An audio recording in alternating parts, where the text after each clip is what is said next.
Hello students, ছাত্রমিত্র mathematics. এখন আমরা solve করব।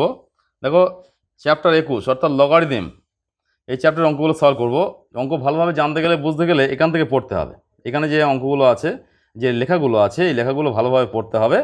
তাহলে কিন্তু নিচের অঙ্কগুলো জানতে পারবে, বুঝতে পারবে এবং অঙ্ক সম্পর্কে তোমার একটা ধারণা তৈরি হবে, চ্যাপ্টার সম্পর্কে ধারণা তৈরি হবে। অর্থাৎ থিওরি পড়তে হবে ভালোভাবে, এটা কিন্তু মনে রেখো। তোমার যে অঙ্ক বই, সেই অঙ্ক বইয়ের থিওরিগুলো ভালোভাবে পড়বে। এখানে দেখো একটা ভাষা দেওয়া আছে, একটা থিওরি বলা আছে। দেখো, যদি এ ও এম দুটি বাস্তব সংখ্যা এবং এ গ্রেটার দ্যান 0 এবং এ নট ইকুয়ালস টু 1 এবং এম গ্রেটার দ্যান 0 হয়, তবে একটি বাস্তব সংখ্যা এক্সকে নিধান এর সাপেক্ষে এম এর লগারিদম বলা হবে। এই সংজ্ঞাটা কিন্তু ভালোভাবে মুখস্থ করবে। এর উপরে ডিপেন্ড করে কিন্তু লগারিদমের প্রচুর অঙ্ক হবে। এবং যদি a to the power x equals to m হয়, এবং তাহলে আমরা লিখতে পারবো x equals to log A m, এবং এম নট ইকুয়ালস টু 1 এর জন্য log A m equals to log b m হবে যদি, এবং একমাত্র যদি এ ইকুয়ালস টু বি হয়, অর্থাৎ এম নট ইকুয়ালস টু 1 এর জন্য লগ এ এম একটি অনন্য অর্থাৎ ইউনিক বাস্তব সংখ্যা হবে। সেই সংখ্যা উদাহরণ একটা এখানে দেওয়া আছে, এটা ভালো করে লক্ষ্য করবে, তাহলে দেখবে বিষয়টা আরও বুঝতে পারছো। এই সংক্রান্ত আরও উদাহরণ দেখো, নিচের দিকে অনেক দেওয়া আছে, উদাহরণগুলো ভালো করে খেয়াল করবে, তাহলে সহজ পদ্ধতিতে দেখবে অঙ্ক করার সময় তোমার কোনো সমস্যা হবে না।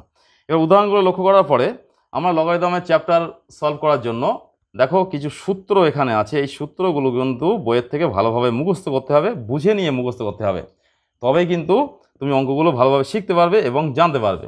দেখো, এখানে আছে লগ এ বেস, এখানে বেস আছে, বেসটা এ আছে 1 লগ, অর্থাৎ আমরা জানবো লগ 1 এর মানটা 0, লগ এ বেস এ এবং মূল সংখ্যা এ ইকুয়ালস টু 1। এবার a to the power log A m equals to m, এই যে সূত্রগুলো পরস্পর আছে তোমাকে মুখস্থ করতে হবে। এখানে দেখো লগারিদমের প্রচুর সূত্র পরস্পর এখানে দেওয়া আছে।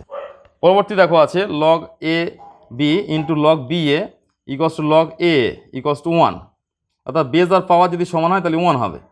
এখানে log B base A equals to আমরা লিখতে পারবো 1/, যখন 1/, হবে অর্থাৎ এটা হরে আসবে, তখন বেসটা পাওয়ারে যাবে, পাওয়ারটা বেসে যাবে। দেখো, এখানে বি ছিল, বিটা উপরে গেছে, এটা নিচে এসছে।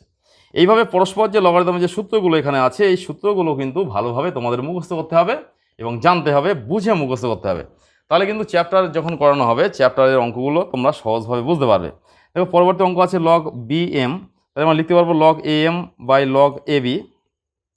পরবর্তী সূত্র আছে লগ এ, এবারে M1 M2 M3, অর্থাৎ গুণের আকারে থাকলে কি হয়, লগারিদমের ক্ষেত্রে সেগুলো যোগ হয়। দেখো, M1 M2 M3 পরস্পর লগারিদম দিয়ে যোগ হয়েছে, তাই গুণের আকারে থাকলে এগুলো পরস্পর যোগ হয়।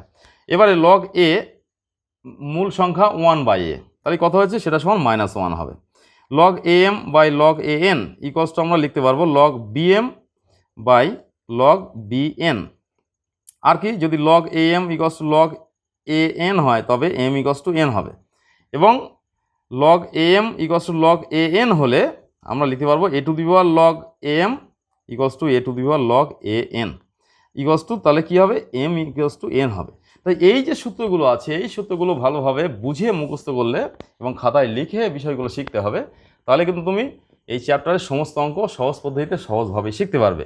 এবং আরও সুবিধা হবে, তোমার ক্লাসের সমস্ত অঙ্কের সমাধান পাওয়ার জন্য কী করতে হবে, আমার যে অ্যাপটা আছে ছাত্রমিত্র অ্যাপ, সেটাকে ইনস্টল করতে হবে। তাহলে তুমি সহজ পদ্ধতিতে সহজভাবে অঙ্কগুলো শিখতে পারবে।